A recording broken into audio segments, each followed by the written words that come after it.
Okay, so this is getting started. So you have your design and you have your piece of tracing paper. You're going to put your tracing paper on top of the design. I'm also going to recommend that you label the front and the back just so you know which is what. This is my front. So this is the front. And likewise, I'm going to go right ahead and label the back. Now, you can use pencil for everything, but I'm also going to recommend, I didn't tell the other class this, but I'm going to tell them tomorrow. You can go over the whole thing with a ballpoint pen. You want to go over every single line. Okay, and I'm not going to have you watch the whole thing, but I went over the entire pattern design of everything that I want to transfer to my wood carefully with the ballpoint pen on the front only. And this was a pen, okay, on the front only. So needless to say, I didn't finish my design. That's as far as I got, but I'm not going to have you watch me trace the whole thing. When I finish that design, I'm going to flip it to the back side, okay? I'm actually going to take my paper and flip that to the back side too. On the back, and this is the back of your tracing paper, you need to make sure you use pencil. If you use a ballpoint pen on the back, it's not going to work because we're going to use the graphite from the pencil. That is ultimately going to help to transfer it to your wood block. And let me show you how that works. So using your pencil on the back side, you are going to go over all of your pencil lines. Now, for those of you who like mechanical pencils, be careful not to tear your tracing paper.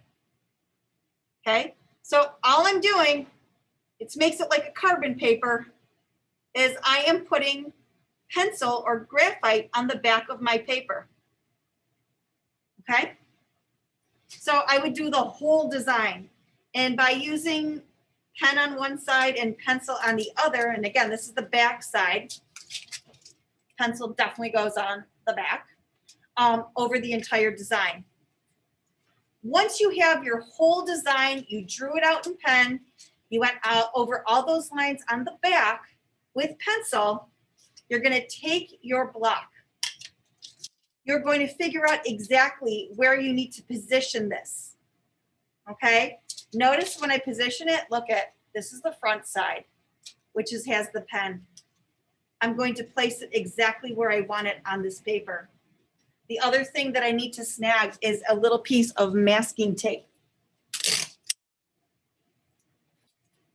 To make sure this does not move, I'm going to go ahead and make sure it's positioned right. Again, I have the front with the pen upright. The pencil is on the back where I scribbled my lines. Make sure you fasten this in place with tape so it does not move. And I'm making sure it's nice and fit tight. Okay. Now I'm going to go over my lines one more time. That's going to leave the pencil residue on the wood surface. So once I go over all of my lines, guys, I'm using the back side of that other tile just so I don't waste one, since I don't have my entire design on here. Before you completely remove this tracing paper, I'm going to recommend keep one side taped down. Make sure that you can see and you've traced your entire design on your wood. See how that nicely traces? It's just a light pencil line.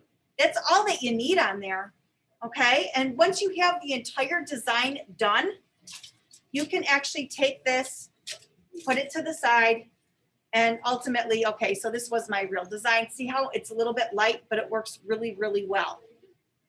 Okay. And that is how you transfer your design onto your actual piece of wood. Just like that. Okay. Once you're done with the tracing paper and you have your entire design on here, guys, I'm going to just recommend once you finish that, you can throw it out because look what happens. See how it's like you get the pencil residue all over your fingers.